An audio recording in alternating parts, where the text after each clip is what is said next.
Hello, hello, hello, and welcome. I'm Mehran Khalili. We are DM25, a radical political movement for Europe, and this is another live stream on a vital topic of the day featuring subversive ideas you won't hear anywhere else. And tonight we're looking at the US election. America is going to the polls in a divisive contest which will shape not only its own policies, but also global affairs. Kamala Harris aims to uphold the course of the current administration, while Donald Trump is eyeing a return that could bring isolationism and a tougher stance on alliances. So what are the implications of this election for Europe, for the ongoing genocide in Gaza, the wider crisis in the Middle East and beyond?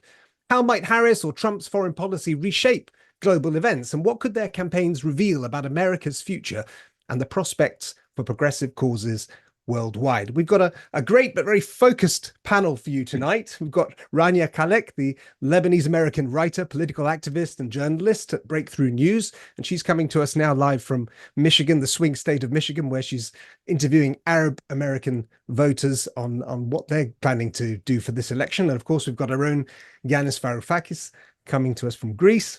We were scheduled to have David Adler from Progressive International, but unfortunately he couldn't make it in the end because his flight got changed. So blame Lufthansa for that. So we've had a bit of bad luck, but it's all good. We've got a great panel.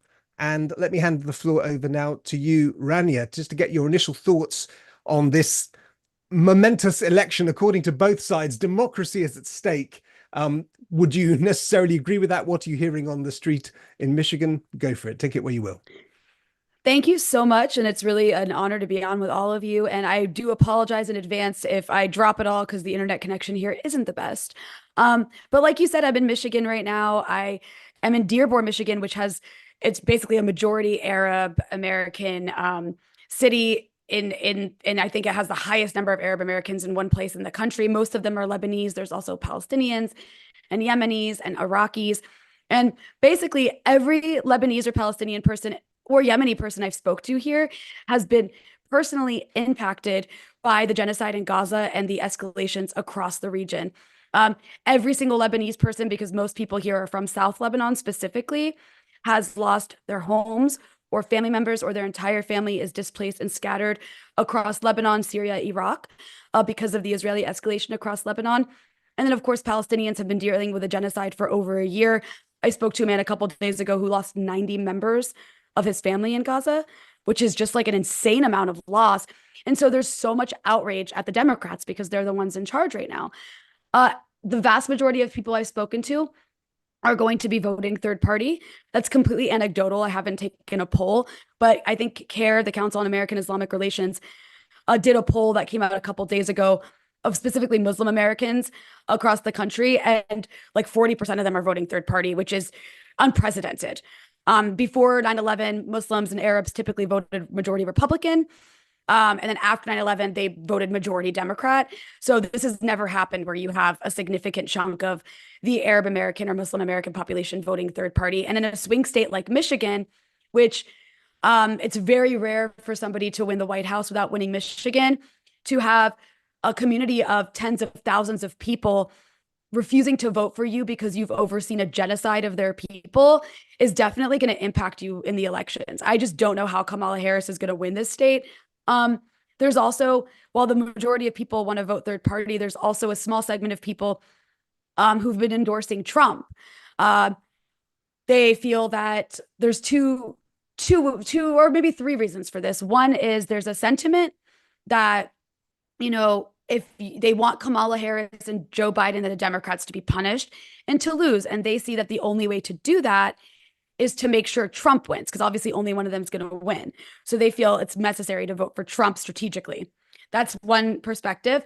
Another perspective is just generally being like not politically like engaged or that informed or understanding the political system. There's people like that who are just like, well, the Democrats are genociding us, so I'm just going to vote for the other side. And Trump has actually come into this community in Dearborn. He came here a couple of days ago. He sent surrogates here to host events. And they're basically just running around saying these very like superficial talking points with zero details about we're going to stop all the wars and bring peace to the Middle East. No specifics on how, just that we're going to stop the war in Ukraine and we're going to stop the wars in the Middle East. And we're just going to bring peace everywhere and also close the border. and also family values. So people are hearing peace in the Middle East, maybe like a bit of low information voter types. And they're like, well, Kamala Harris isn't saying that, so I'm going to go for that. And then there's a third kind of person who was kind of already right wing, already a Republican, because at the end of the day, these are Arab Americans, and there is a segment of Americans who are right wing and Republicans. And they think the Democrats are like against family values. And so they're voting for Trump for that reason. And they would have done it regardless of genocide. But all that's to say, people here are really angry. Like I've interviewed a guy yesterday who's Lebanese, who in late September, he grew up in Lebanon, and his apartment, his family home, like that he grew up in Dahieh, the southern part of Beirut that Israel's been hitting hard. His entire apartment building was leveled by an Israeli airstrike to the ground, and his entire family was killed. 15 members of his family, his parents, all his nephews and nieces were like visiting their grandparents. So like under the age of 7, all these beautiful little children were killed. And 2 of his siblings. It's just like horrific to hear that level of loss. And so people here have those stories, and there's just no way they can in good conscience vote for the people who are not just overseeing it, sending the weapons, but it's like they're taunting them. They're like going, Bill Clinton comes here to Michigan and taunts them and says that, well, what would you do if you were Israel? Well, the Jews were here first. Just the most ridiculous talking points, a complete lack of empathy for the people who are losing everything by this genocidal psychopathic state. And just repeatedly reiterating like blood libels against Palestinians and Arabs in general, saying that they're all terrorists and rapists and human shields. So yeah, there's a lot of anger in this community. And sorry if I'm getting impassioned, because I'm also from this community and I live in Lebanon. And I mean, I've seen the loss over the last year. And now I'm watching like my country that I live in just be completely destroyed. So I'm angry too. Thank you for that, Rania. And to quote somebody who was in that video, we'll put a link to it in the description, but the video you posted a few days ago where you interview a range of Arab Americans on their views. The lesser of two evils is actually the evil of two lessers, and I'm not going to engage in that. Quite apt.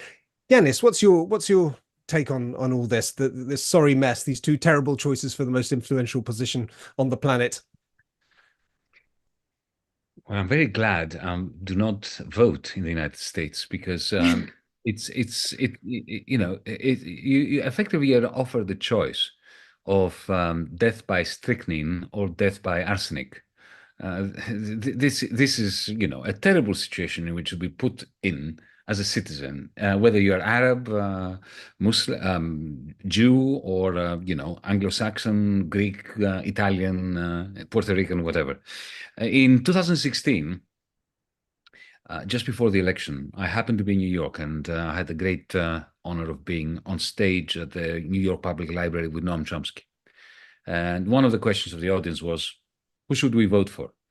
It was just before the election that saw Trump beat Hillary Clinton. And both Noam and I, we had not prepared our joint position on this, but we spontaneously came up with a similar answer. If you are in a safe state, stay for one of the two candidates, vote for a third-party candidate. If you are, however, in a swing state, hold your nose like this and vote for Clinton. That's what we said. The reason, of course, was that it is clear that Donald Trump is a misogynist, racist, a proto-fascist or postmodern fascist, call him what you might. And our progressive background always primed us towards opposing the fascist in the room.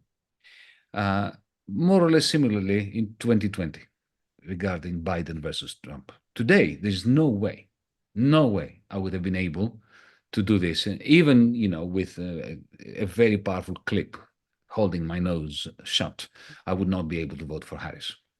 And the reason is the genocide. No other reason. A little bit of Ukraine as well, because the Biden administration is weaponizing NATO. That was already happening much before Biden. But today it is very clear that the Democrats that have been infiltrated, have been joined, I should say, by the neocons that were instrumental in getting George W. Bush to invade Iraq and kill 1 million people are now with the Democratic camp. They've shifted from the Republican camp, all of them, to the Democratic camp. And they are just hell-bent on never-ending wars at 3 fronts: Ukraine, Middle East, and China. But it's the genocide, because in the same way that in the 1940s, the Holocaust would trump everything. Excuse the pun, trump everything. It doesn't matter what other ideas the people who are perpetrating the Holocaust against the Jews had. As long as they perpetrated the Holocaust against the Jews, it's a big bloody no touched to their faces from, where progressives should stand, humanists should stand. Similarly, today, when you have a genocide, which is so, as Rania said, so in your face, it is not only simply being televised, but it is so systematically planned and so systematically supported by the whole of the West, but of course spearheaded by the Biden administration. When people say to me, but Trump would be worse. Well, yes, that's a reason not to vote for Trump. But it's not a reason to vote for Harris. Harris cannot be worse than Trump when it comes to, how much worse can the genocide of the Palestinians get? I had an idiot yesterday, can't remember who it was, saying, oh, they could nuke them. No, they couldn't, because if they nuke them, they nuke themselves. Nukes cannot stop at the apartheid wall that separates the Palestinians from the Israelis. So that, Mehran, this is my instinctive position. But just allow me to say a few more words, because I think that, look, more generally, moving away from the Palestinian genocide, what is happening today on election day in the United States is a good opportunity for us to reflect on what you said right at the beginning, Mehran. Is this a threat to American democracy? Well, there is no such thing as American democracy. This is a figment of the imagination that has been essentially constructed on the basis of a major subterfuge. The United States is a one-party state.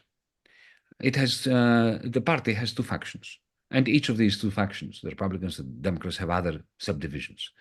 But the convergence, the evolutionary convergence, is quite remarkable. If you think about it, after 1944, 1945, especially after Truman replaced Roosevelt, the 2 parties are moving totally in lockstep. It is, there's far more convergence between the Democrats and the Republicans than there is within the Democrats or within the Republicans. And that has never changed. Even under Trump, think about it. 1950s imperialism, all the coups d'etats in Iran, in the Congo, in Greece, in Chile later on, and so on, they were supported and planned both by Democrats and Republicans. It didn't matter. Here in Greece, in 1967, the secret police broke down my family home's door and abducted my father. And, it was LBJ who was behind the CIA that was effecting that coup. It was a CIA coup. And then Nixon came in. Was there any difference in this? No, none whatsoever. For us, and for the American people, it was exactly the same. Then there was, the globalization drive with financialization. It was Clinton and it was Bush. It was exactly, there was not a hair width's difference between them. They both supported the induction of China into the World Trade Organization, the shifting of production lines, whole production lines, sectors from the United States to China, in lockstep. Then Trump comes in and starts a new Cold War against China. And for a moment, I thought, oh, well, what's happening here? There is a kind of a break, a rupture in the one-party state. But no, because Biden is elected, the anti-Trump warrior. And what does he do with Trump's new Cold War against China? He adopts it. Not only does he adopt it, but he actually turbocharges it. So the only real difference that I see within this one-party system, and this is how I shall end this, which is an interesting difference, but it's not fundamental. and it focuses on Ukraine. Because you have people like, the neocons and Democrats, who are now one thing, who are insisting that American imperialism needs to be propagated and reproduced by fighting a war at three fronts simultaneously: Ukraine, Middle East, China.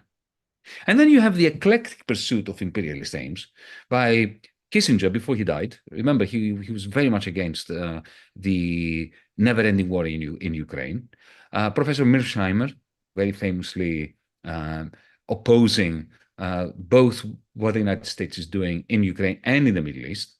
But if you talk to Mearsheimer, if you talk to Kissinger's ghost, because he's now not with us anymore, what they would say to you is that the difference of opinion with the neocons and the Bidens and the Harrises and the Clintons and so on is one of tactics, not of intent. The intent for both camps is to clash with China. War against, Cold War, maybe a hot war over Taiwan, over something, over the South China Seas with China. Okay?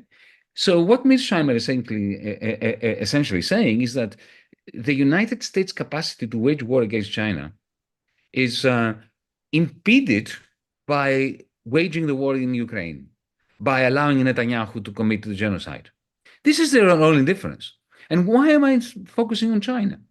Because the war on China is a war on the planet.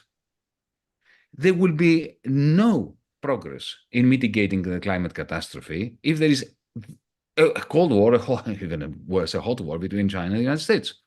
And both Harris and Trump are determined to pursue it. So there are different layers, if you want, in my rationale for refusing to vote for either of them. My recommendation to anyone, if there is anyone who wants to hear my opinion, is vote for either Jill Stein or Cornel West. Thank you, Yanis. Well, the way that you put it there, I mean, those kind of categories, Middle East, Ukraine, and Europe, maybe we can jump more deeply into them, because eventually, well, maybe by this time tomorrow, we will have a winner, and it will unfortunately be one of these two. So maybe if I can bring you back in, Rania, to ask, I mean, Netanyahu apparently wants Trump to win. Trump was very pro-Israel, moved the capital to Jerusalem, the embassy to Jerusalem. We had the Abraham Accords, which cut the Palestinians out of having a say in their own future. Harris, on the other hand, has promised basically a continuation of the same policies that, well, genocidal policies. So can you appraise those two? Which one might be slightly better, if any, for the cause of the Palestinians and the Middle East? And what are you hearing on the ground in Michigan as well? I mean, the bar is low, isn't it? It's like different flavors of Hitler is what I feel like people have to choose between here. And I don't even just mean for the Middle East, by the way. I think the depravity we've seen unleashed on Gaza is a lens into the future of what U.S. empire plans to do to much of the world. Maybe not to that extreme degree, but the goalposts for what's going to be acceptable in warfare have widened dramatically because of the genocide in Gaza. I mean, hospitals are now military targets. That's the norm in Gaza. All that's to say, look, I think that when we talk about fascism and U.S. democracy and is Trump a threat, I think the U.S. is a fascist ruler of the world. I mean, this is a country that imposes fascism on a significant portion of the global South, that has a noose on everyone's neck, everywhere. I feel it because I live in Lebanon. The people the U.S. wants to put in power in Lebanon are fascists, literal fascists. Like, if they actually came to power, I wouldn't be able to live there, because it's people who've killed my family in the past. So, I mean, when we talk about fascism in the U.S., it's kind of funny to me, because I just want to ask Americans, like, do you recognize how much fascism both parties support everywhere? But anyways, to go back to the question you asked about appraising how a Harris administration versus a Trump administration would be on the Middle East. A Harris administration would be a continuation to a large degree of Biden. I mean, there would be probably a turnover in some staff. Like, it's believed that if she were to win, Anthony Blinken would no longer be Secretary of State. She'd choose somebody else. Jake Sullivan would not be a high-level national security advisor. He's a Biden guy, very extreme. Not sure about Brett McGurk. He's an advisor to Joe Biden, who's been one of the most hawkish voices, basically agreeing with like every Likud party idea of what to do in Gaza and pushing the administration to go further into war in Lebanon. So I don't know if he'll be in or out. There's a guy called Phil Gordon, who is Harris's top national security advisor, has been for a long time. And if she were to be in the White House, he would be her top national security advisor. He's written a book in the past where he's said that these regime change wars in the Middle East have been have had a lot of blowback. They've been a bad idea. We shouldn't be doing this. But, you know, a lot of people say that and then get into power and do the same thing. In fact, Brett McGurk blurbed Phil Gordon's book, you know, so maybe he should go read the book he blurbed because of what he's supporting now across the region. That said, the people that are around the Democratic Party, because I don't think Kamala Harris actually stands for anything except for empowering herself. The people that are around the Democratic Party are all neocons. They are speaking the way that we heard Condoleezza Rice speak back in the early 2000s and Dick Cheney and Donald Rumsfeld. They're talking about reshaping the Middle East. They're talking about a new Middle East. They see this opportunity at this moment to go after all of the obstacles to full-throttled American hegemony in the Middle East because they think Israel's been successful. They see Israel as taking on all their, you know, so-called Iranian proxy adversaries. Israel is weakening Hamas. They're impressed with Israel having killed Hassan Nasrallah, and as they believe, which I think is a false victory, but they see Israel as weakening Hezbollah. And at this point, they want to go all the way and eventually go into Iran. I don't know if that means a war on Iran. They've still restrained the Israelis on that, the Biden White House. I don't know if that might change under Harris, but given the rhetoric that we're seeing and the way that they're high off of this like false victory of reshaping the Middle East, I just don't see an end to this if she's elected. I think it's going to continue and it's going to get worse. If Trump is elected, I mean, you mentioned a few important things, the Abraham Accords. You mentioned moving the embassy to Jerusalem. Also, Miriam Adelson, the wife of the late Sheldon Adelson, really, really right-wing funders of Donald Trump and Republicans in general, and also like hardcore right-wing Zionists who want to nuke Iran. Miriam Adelson offered Trump $100 million if he lets Israel annex the West Bank. And we know Trump likes money. We also heard Trump say at a campaign rally, that he thinks Israel's too small and that it should expand its borders, which is an insane thing to say. His son-in-law is Jared Kushner, who wants to build luxury condos for settlers in Gaza. So that's not looking so good either. There's a man called Richard Grenell, who was a director of national intelligence under Donald Trump in 2020. That is the surrogate that they sent to Dearborn, Michigan, to talk to the Arab American community here. And I went to a Trump event that he was hosting a few days ago. And I actually asked him, I was like, look, you guys are talking about peace in the Middle East. Is Trump going to reappoint Mike Pompeo, who's like a Christian end timer who we know was the brains behind killing Qasem Soleimani, and his sole goal in life is a war on Iran? Richard Grenell told me, no, I can guarantee you he won't serve in this administration. I asked him, what about John Bolton? He said, no. I asked him, what about Jared Kushner? He said, no, he won't have a role, which I don't believe any of that, by the way, but that's what he said. And then, I mean, he was insisting that there's going to be like a whole new turnover and it's going to be all peace people. I don't believe these people as far as I can throw them. But Trump, again, to go back, is a wild card. So it's a matter of like what his ego says that day, and it's a matter of who he appoints, and we won't really know until he's president. But I think regardless of who wins, the U.S. empire has a similar goal. And as Yanis was mentioning, I mean, their great power competition with Russia and China comes first. Trump is heavily funded by Peter Thiel, the Silicon Valley billionaire, whose like sole goal in life is to crush Chinese competition to America, which is why Trump is so vehemently anti-China. So I think no matter who comes into power, we're going to have a lot of work ahead of us, and the world is going to get significantly darker. But I also think it's because there's a crisis of capitalism, a crisis of imperialism right now. And that's why they have to like intensify their depravity and their violence everywhere.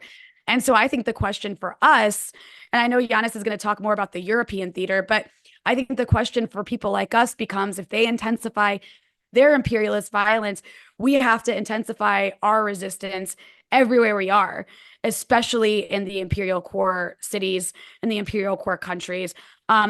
Because it's a horrific time, but it's also an opportunity because the mask is completely off for the West right now.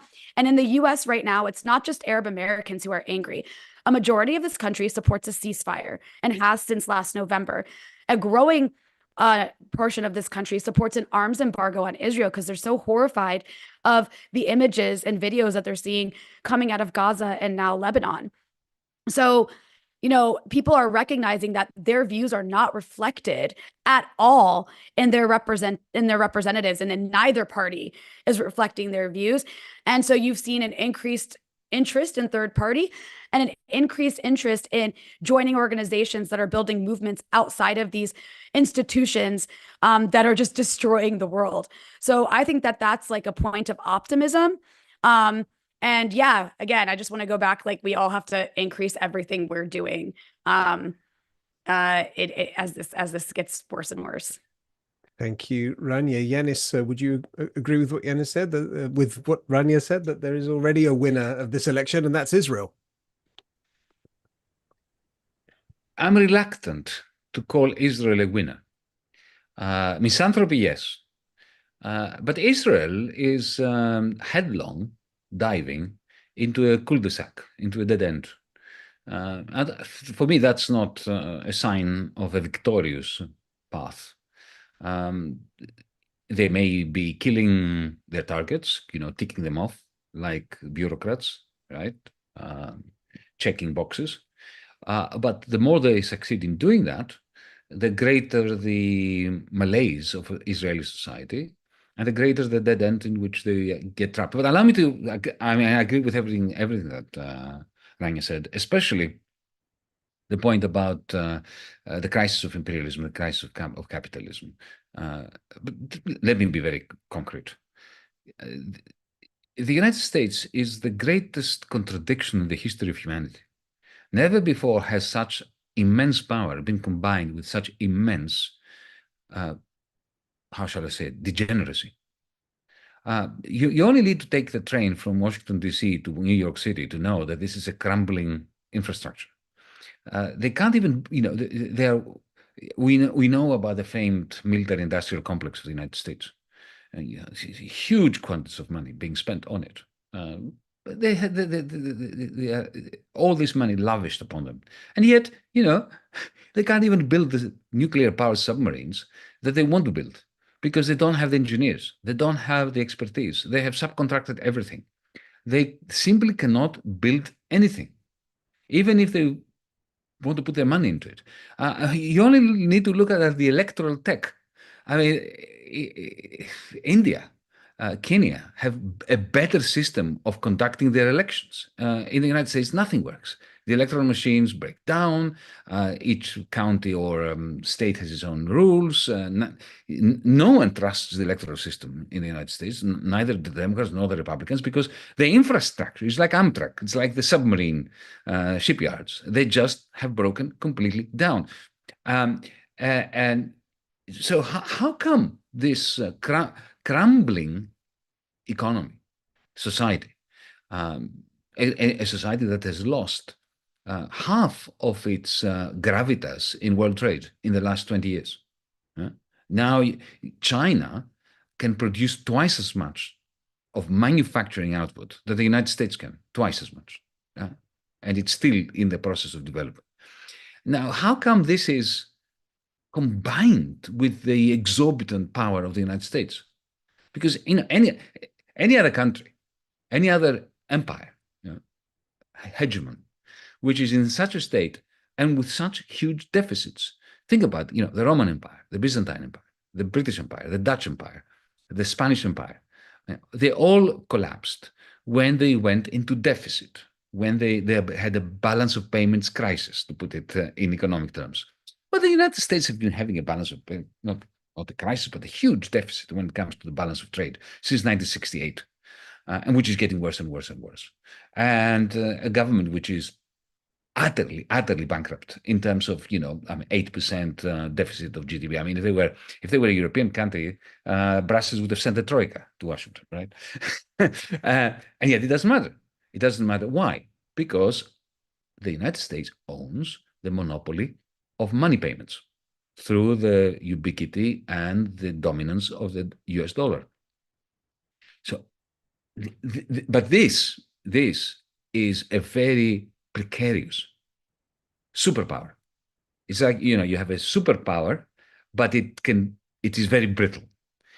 So we need to understand that. It's a huge contradiction in the United States. And you have a political system which has been designed from the days of the founders, the authors of the American Constitution, to keep the demos out of democracy. The whole point of the American Constitution is that the demos is simply kept at bay through a process of electoral system and the process of voting, which is what is happening today, which is guaranteed. It's designed. This is not a failure. It's a design feature of the system that the demos will have absolutely. So, Rania, you're right. I mean, most people would want some kind of sanctions on Israel, but it doesn't matter because most people want gun control. Most people want a public option when it comes to the health system. Most people want free abortions. So what? The system is created so that the elections that are happening today have no capacity to influence any of those paranoid features of the United States. The fact that how many guns do you have floating around? 400 million something. I mean, and most people don't want them. Yet there is no way of expressing this in Congress. So I'm putting all this together because only if you look at it from this point of view of this paradoxical, very brittle superpower, which is run by a one-party state that stages of every 4 years elections, every 2 years elections, in order to legitimize its hold over a people who are constantly feeling shortchanged. And these are the American people. Robert Fisk once, the great writer for The Independent, said that the liberation of Palestine is a prerequisite for the liberation of the Americans. And I think that, if you put it all together, you get a sense of this grand paradox. And it's actually almost an ancient Greek tragedy, the United States of America, without the catharsis in the end. Thank you, Yanis. Couple of quick comments from the chat. Dana Doe says, I can confidently say that in my region, Republican-aligned voters are against genocide more than the Democrat-aligned voters. Take that how you will. San Juan says, the USA has voted for evil or the lesser evil to the point where now both sides are openly supporting ethnic cleansing and genocide, all for the limitless greed of our sold-out and worthless politicians. And Emanuele says, there is the Green Party, but the US can have an alternative only when different political ideas I'm misreading it, that embrace a common platform against the big two-party system and against oligarchs. And one last comment, the US needs a new electoral system. Two-party system is almost as bad as a one-party system. Yanis, you just made a point there about how keeping people out of power. And Rania said that the majority of people in the US are for a ceasefire. They're not getting it. I just want to linger a little bit on this and see what happens to the left going forward in this crumbling empire. What happens to all those people who just don't have this option? We've described how they've been shortchanged, but in your view, Yanis, and then Rania, I would like your take. Where is that activist energy going to go?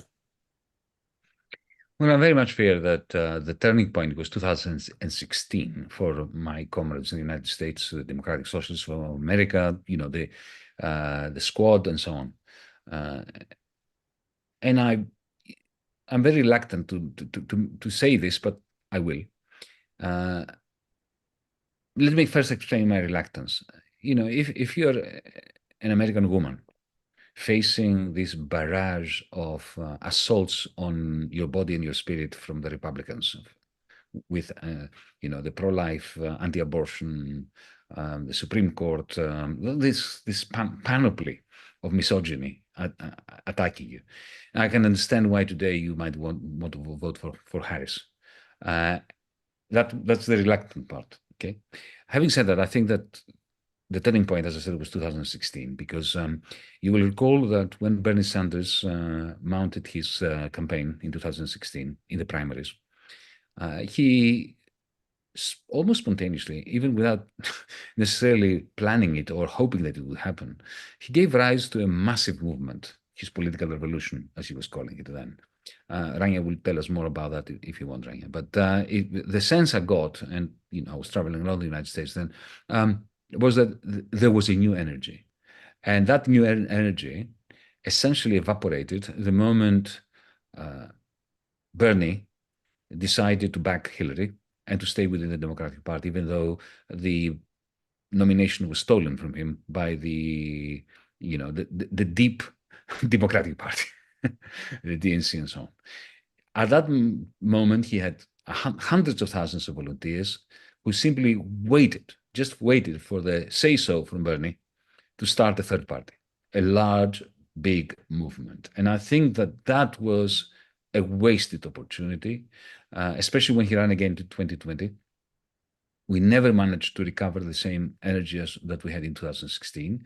And the whole thing essentially became a vehicle for Biden to be reelected, because Sanders played the loyalist card.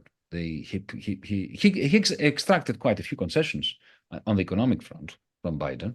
There's no doubt about that, and I respect what he did. He was a man in his 80s. He wanted to make sure that he left something behind. A lot of American, especially poorer families, did much better as a result of him going to bed with Biden, metaphorically. But that was the moment when we lost this momentum and this opportunity in the United States. When I say we, I mean I'm talking about socialist progressives and so on, to escape from this one-party system. I don't know what you think, Rania, about that. Please, no, Rania. I mean that's a fair point. I was around in those days. I was a Bernie Sanders supporter, and I saw that excitement and passion that was galvanized around him, and then the idea of socialism became really popular, and people are like, "Oh, what's socialism?" And yeah, it was a huge missed opportunity, but I think it was also a demonstration, especially some of the other things you mentioned, like the sort of failure of the squad and the sort of organizations around those things to really do anything. In some cases, you see them just kind of get sucked into the Democratic Party and become their tools. In the case of for someone like AOC, for example, right? I think that what this has demonstrated to a lot of people while galvanizing around progressive ideas is that you're not going to change this stuff in the US from the inside. Like Bernie Sanders was that sort of last-ditch effort to change the Democratic Party, which people have tried to do for the last like 30 or 40 years. And not only has it not worked, it's actually become a more right-wing party, despite its base becoming more progressive. And if we've ever needed a sign more than that, and then what came after in 2020 and what's come after since then, that this is not a party that you can change from within, it is the genocide in Gaza. Which is why I think we have to have a bigger imagination. I'm not an organizer. I'm not an activist. I'm a journalist who has very strong opinions, and I've been around them. So I can just say, based on what I've observed and some history I've read, I think that activists in the global north have to expand their imagination of what's possible and organize and figure out how to make it happen. And there are organizations that are capable of teaching that, of understanding the history of that and applying it to today. It's just a matter of how to organize populations that are so pacified and so tired. And, the US is a very difficult place to be politically engaged because it's so economically difficult to live here. And I know parts of Europe are too, but in the US, you have no safety net. Like I was, taking a taxi yesterday. And the guy who was driving me was like a Lebanese-American guy who's been in the US for like 23 years. And once he realized I was Lebanese too, because everyone here is just Lebanese, he starts talking to me about how he immigrated here. It's the worst idea he ever came up with. He thought America was going to be so great, and it sucks, and it's so hard, and he can't save any money, and it's just too expensive, and they're also bombing his country. But first and foremost, he feels like there's just like he's being like suffocated all the time. And that was actually like he was like this. I thought there was like an American dream, and it's just a nightmare. And all that's to say, like, Yes, it's a first world country, and yes, people have access to a lot of abundance, but it's really, really hard to live here. It's really, really hard to have time for anything besides making ends meet. And I think that's one of the biggest obstacles to actually organizing people in the US. But to go to something, Yanis, that you were saying about Palestine, um, I think that what's happening in Gaza represents like every problem we have in the world in one issue. It's military industrial complex. It's imperialism. It's, spending money on destroying and extracting and stealing like land, resources, literally killing people. That's what our system does. It kills people and shortens their lifespans if it's not useful for the ruling class. Um, and the more we like inform people this issue in Palestine actually is personal to them, even if they're not Palestinian or Arab American, and how it just brings together everything that's wrong and rotten in our system. People want to be active around it and want to liberate Palestine. And liberating Palestine will literally like open doors to liberating everything. But I don't know. I don't have the answer for how to break these systems in the global north that are destroying us. I also think we shouldn't discount the global south. I mean, as I'm watching the Middle East right now, one of the things I'm angriest about is Egypt and Jordan. They've spent the last year watching people be burned in Gaza and watching now people be burned in Lebanon. And their governments that are totally backed by the US and are police states, monarchies, dictatorships, they've done nothing. They normalized with Israel long ago. I didn't really expect them to do anything, but their people have also done nothing. So I think we have a problem around the world where it's like everything's so bad. There's so much revolutionary potential. The masses are angry. It's about like what fuels it, what sparks that revolutionary fire that leads to massive shifts. I don't have the answer to that. But I don't know, Yanis, maybe you do, and maybe you know what I'm talking about here. But yeah, I think that's kind of what we're waiting around for. Because there's moments in history where things like that have happened, where there's been revolutions and there's been inflection points. And I think we're just waiting for that spark to take place now. And until then, it just kind of feels hopeless.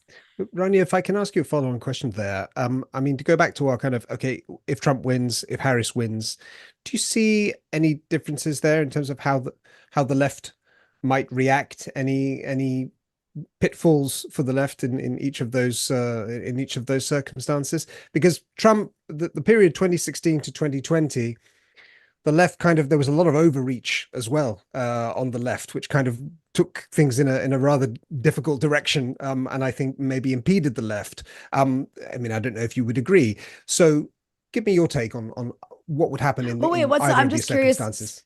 Elaborate on the overreach so I know what you're talking about. Well, what I mean is you had kind of, let's say, quite a lot of an emotional reactions to Trump being in power, a lot of reaction to his rhetoric rather than his actual actions. Lots of leftist groups sort of collapsing in on each other, tilting towards illiberalism. I mean, this is just one analysis, but that did not help the cause of the left either. But then, of course, now we have Gaza, the terrible tragedy that's happening in Gaza, which has brought together a lot of people on the left who didn't necessarily agree before. So, I mean, it's complicated, these dynamics, and a lot of this is just my view. But I would like your take, since you're there on the ground, and so many of these causes originate in the US. Yeah, so I think that's a really good question, is like, where is the left more capable of operating under a Democrat or Republican right now? And we have some precedent that we can look at. I mean, we have the last 4 years of Joe Biden, and then we have the previous 4 years of Donald Trump. And I think what we saw under Donald Trump was the left got drowned out by like the liberal, resistance, as they like to call themselves, which were basically just a bunch of centrists and Republicans fashioning themselves as resistance to Trump because they don't like his clownish nature. He makes America look bad. He's embarrassing. And he didn't always listen. They were a little bit concerned that he didn't always listen. Like, he would just out and out say things like, yeah, we're basically in Syria to steal the oil. And they're like, sir, do not say the quiet part out loud. But all that's to say, I mean, the left also, it got drowned out by the liberals. It got drowned out by like MSNBC and all the funding that went to those like BS resistance organizations to Trump. And you're right, it did kind of collapse on each other in many ways. Under Biden, though, the left also had a difficult time because people just don't want to protest as much when there's a Democrat in charge. You know, like under Trump, it was like, oh my God, the border wall was a big deal. You know, AOC went and cried at the border. Everybody was upset about babies in cages. None of that stopped under Biden, but nobody talked about it anymore. It was like it wasn't an issue, it wasn't a problem. In fact, now one of Kamala Harris's main campaign themes has been increasing border patrol to like outdo Trump on how hawkish she is on the border. So we have trouble under either party. I would say now, if Trump becomes the president, there is a danger under Trump because he wants to kind of like prosecute and investigate a lot of left-wing organizations like Code Pink. I don't know if you guys saw, but like Ted Cruz and Marco Rubio wrote a letter to the Justice Department asking them to investigate Code Pink, Palestine Youth Movement, which has been one of the forefront movements of the of being active against the genocide in Gaza, and organizations like the Answer Coalition, including they want to investigate Breakthrough News because they say we're funded by Hamas in China. Isn't that such an interesting collection of people and ideologies to be? But anyways, I mean, it's not true, but the idea is to basically take these organizations that are impactful, whether it's media or anti-war groups, and essentially legally tie them up, in a McCarthyist fashion where you drag them in front of, some House or Senate committee, and then make them hire lawyers they can't afford until they don't have money anymore, and strip them of their nonprofit status so that they just don't have as much money to spend on whatever they're doing. That is likely to happen under Trump. Like, these organizations might be screwed under Trump, whereas maybe, they also might be screwed under Harris, but there might be a little bit more room to maneuver under Harris. Basically, what I'm saying here is there's no win. Either way, we have to figure out as leftists how to exist under one or the other, because at the end of the day, we can't really influence who's going to win. We have to wait and see. Like, what I say and do in my show is, on Breakthrough News and the coverage I'm doing is unlikely to sway the election one way or another. It's not really in our hands. And so there's definitely obstacles under a Republican and under a Democrat. And so we have to be prepared for the day after. Like, how do we best maneuver under this person versus this person so we can do all that we can to make the world a better place? And it's a big question. And I wish I had like a one-word answer, but sadly I don't. Maybe Yanis does. Thank you. Well, as I hand it over to you, Yanis, I don't want to finish the stream without talking about the impact on Europe of a potential Trump or Harris presidency. Specifically regarding the EU, regarding NATO, what practical differences might you expect to see between Trump, who's threatened or at least hinted to withdraw from NATO, and Harris, who seems very aligned with the traditional US commitments? Well, before I answer your splendid question, I want to say to Rania that none of us have the answers. But this is the beauty of democracy. Democracy is a kind of is a process of crowdfunding or crowdsourcing, I should say, ideas of what we need to do. So that's why we have DiEM25 and also the Progressive International at a global level, because we need to pull together different strands of answers. But I think the main look. Once you understand, and you do understand, you were, putting this forward yourself, that, Americans live under a one-party state. Well, people resist one-party states. I grew up, cut my teeth politically in a one-party fascist state. And we didn't sit around and say, well, there's nothing we can do because the one-party state doesn't give us the options that are necessary in order to engage democratically. No, we fought for it. We created the options. So this is what you need to do in the United States, and this is also what we need to do here in Europe. So, Mehran, coming to Europe, look, the official version, which is both center-left and center-right and center and Greens, the official version of the European Union is that Trump is a catastrophe because he will pull out of Ukraine, he will pull out of NATO. He will increase or impose tariffs on European exports to the United States. That's the official version, right? Because let's face it, the European Union is totally parasitic, totally dependent on the United States. For the last 20 years, we have not invested in anything that is worthwhile on this continent. We are now in a situation where we've missed out on one or maybe two technological revolutions. So we are not producing green energy. We have no capacity to do it. We're not producing electric vehicles, and the ones we produce are using other people's technologies. We don't have the supply chains that are necessary for this new era. So we've become the stupid continent internationally, and we're very dangerous because, it's one thing to be stupid, it's quite another to be stupid and very rich. And so we are very stupid and very rich simultaneously, and therefore we are clear and present danger to Europeans and to the rest of the world. And this, you can see this constant deferring to Washington, D.C. I have no doubt that Macron, Scholz, Macron is the president of France, Scholz is the chancellor of Germany, understand that what's happening in Ukraine is madness. But they can't say it, because if they say it, they're gone. They're simply gone. I'm sure that both of them understand that the genocide is happening in Palestine, but they won't say it. They won't say it because they simply lack the mechanism by which to articulate an independent position. My perspective, once I have stated what the official version is that, again, I'm going to preface this by saying that my heart goes out and my solidarity, especially to women of a reproductive age in the United States, because Trump is a catastrophe for women, especially given that he's carrying with him the misanthropic, ultra-rightist, evangelical misogyny, especially when it comes to reproductive rights of women. I need to say that. Okay. Having said that, for Europe, I think Trump would be an opportunity to become independent of Washington. Because, he really looks at us, Trump, with disdain. He's bored with us. But, he's not the only one. I was talking to the former president of Mexico, Andrés Manuel López Obrador, and he's very Europhile. He's very much of a Europhile. He really loves Europe. But he was saying to me, and I agreed with him entirely, but Europe is not interesting.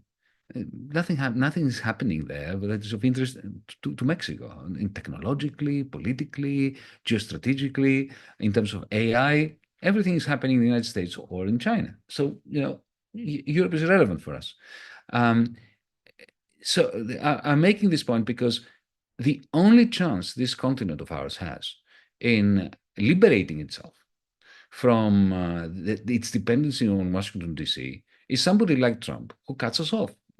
Today, there is no such thing as the European Union. It's a figment of our imagination. Once Mahatma Gandhi was asked what he thought about British civilization, and he said it would be a great idea.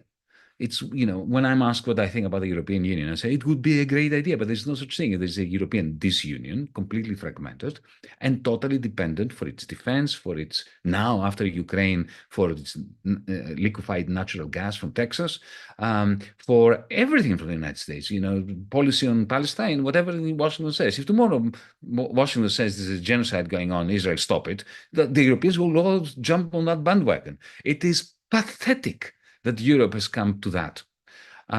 So, having an isolationist Trump, if he goes ahead with what he's promising, even the tariffs that will be imposed on, German car exports to the United States, that's a good thing.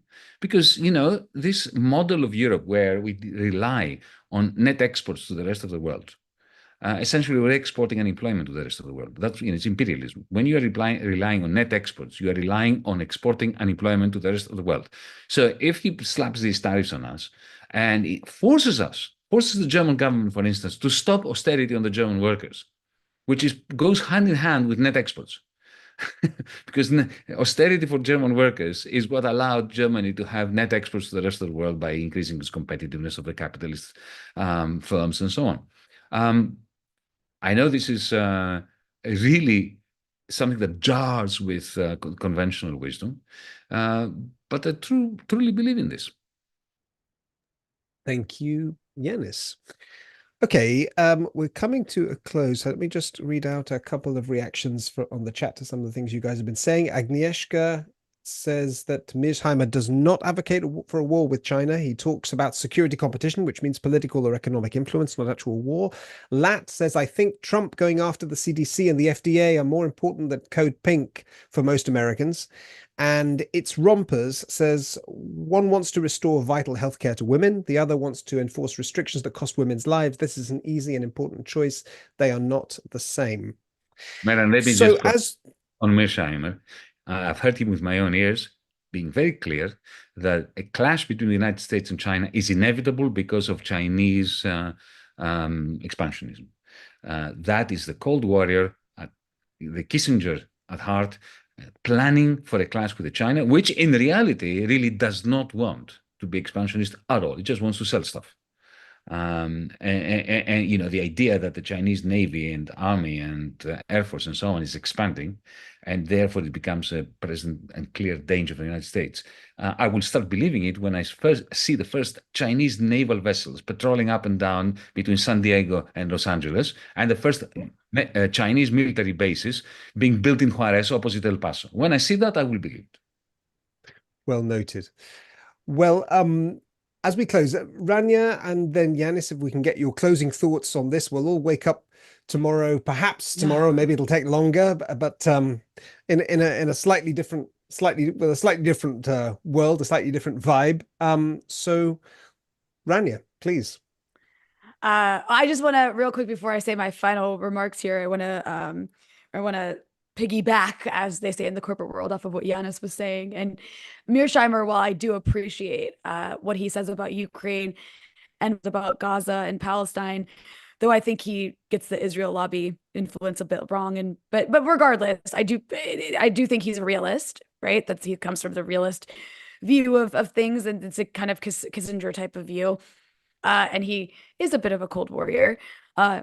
And that's putting it kindly. So on China, I think with some people, they're concerned that there's too much U.S. resources being sucked up in the war in Ukraine and in the Middle East, and it's bad because actually we need to put those resources towards going after China.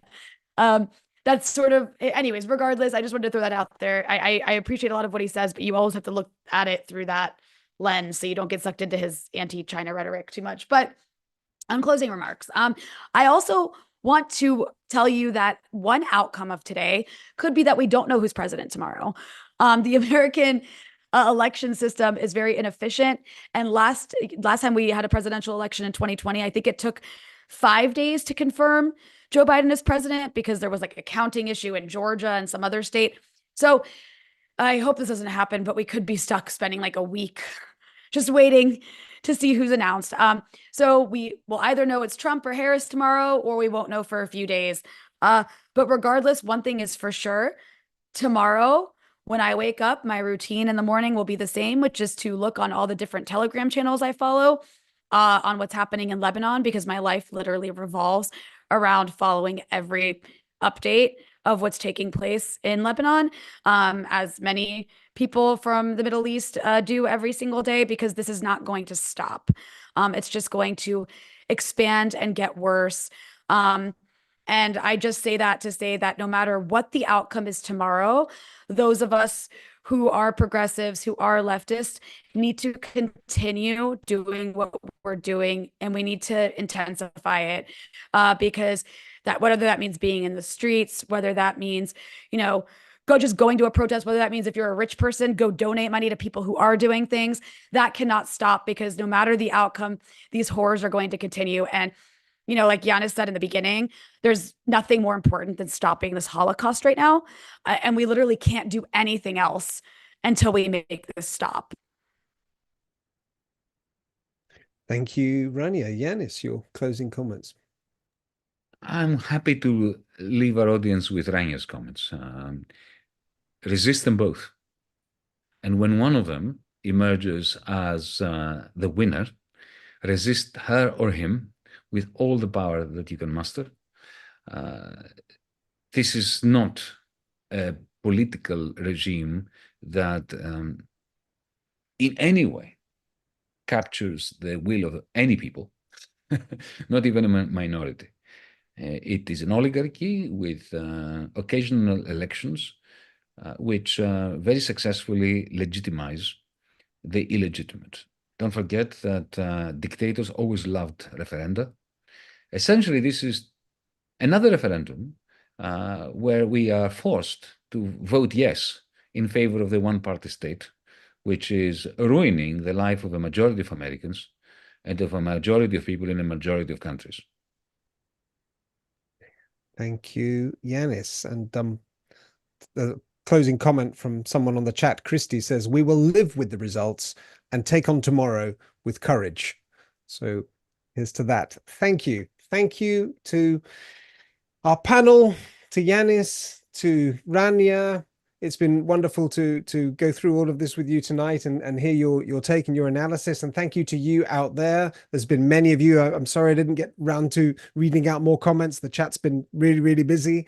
And if you would like to support what we are doing here at DM25, please go to dm25.org/donate. We have no big backers. We're only powered by small donors. If you'd like to be informed of our future YouTube live streams and interviews and everything that comes out on our YouTube channel, just hit that like button, that big like button above your above the screen there. And I'm losing the power of speech.